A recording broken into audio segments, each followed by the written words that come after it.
একটা ছোট্ট গ্রামে থাকতো তন্ময় নামে এক বুদ্ধিমান ছেলে। তন্ময় খুব কৌতূহলী ছিল। সে সব সময় নতুন কিছু শিখতে চাইতো। তার মা তাকে বলতেন, যে মানুষ শেখার চেষ্টা করে সে একদিন বড় মানুষ হয়। তন্ময়ের সবচেয়ে প্রিয় জায়গা ছিল গ্রামের পাশের ছোট্ট বনটা। প্রতিদিন স্কুল থেকে ফিরে সে সেখানে ঘুরতে যেত। পাখির ডাক শুনতো, ফুল দেখতো, আর গাছগুলোর সঙ্গে কথা বলার মতো করে দাঁড়িয়ে থাকতো।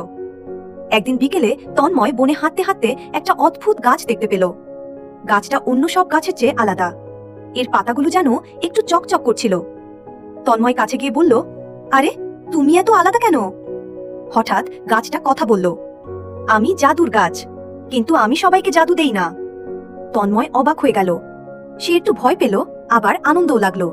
সে বলল, তুমি কি আমাকে জাদু দেবে?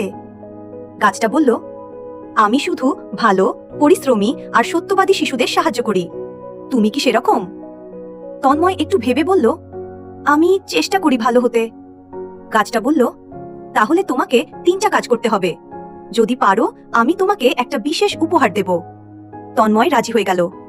প্রথম কাজ পরের দিন গাছটা বলল, গ্রামের এক বুড়ো দাদু আছেন, তিনি একা থাকেন, তাকে সাহায্য করো। তন্ময় দাদুর বাড়িতে গেল। দেখল দাদু ভারী পানির কলস তুলতে পারছেন না। তন্ময় দৌড়ে গিয়ে কলসটা তুলে দিল। দাদু খুব খুশি হলেন। ধন্যবাদ বাবা, দাদু বললেন। তন্ময় হাসল, তার মনে খুব ভালো লাগলো। দ্বিতীয় কাজ পরদিন গাছটা বলল, আজ তুমি সত্য বলার পরীক্ষা দেবে। স্কুলে সেদিন তন্ময় ভুল করে তার বন্ধুর পেন্সিল ভেঙে ফেলেছিল। শিক্ষক জিজ্ঞেস করলেন, কে এটা করেছে? কেউ কিছু বলছিল না। তন্ময় একটু ভয় পেল, কিন্তু সে হাত তুলল। স্যার, আমি ভুল করে ভেঙে ফেলেছি। শিক্ষক রাগ না করে বললেন, সত্য বলার জন্য তুমি খুব সাহসী। তৃতীয় কাজ তৃতীয় দিনে গাছটা বলল, আজ তুমি পরিশ্রম করবে। তন্ময় বাড়ির সামনে ছোট্ট একটা খালি জায়গা ছিল। সে সেখানে ফুলের গাছ লাগানোর সিদ্ধান্ত নিল। সে মাটি খুঁড়ল, পানি দিল, আর প্রতিদিন যত্ন নিল। কয়েক সপ্তাহ পরে সেখানে সুন্দর ফুল ফুটল।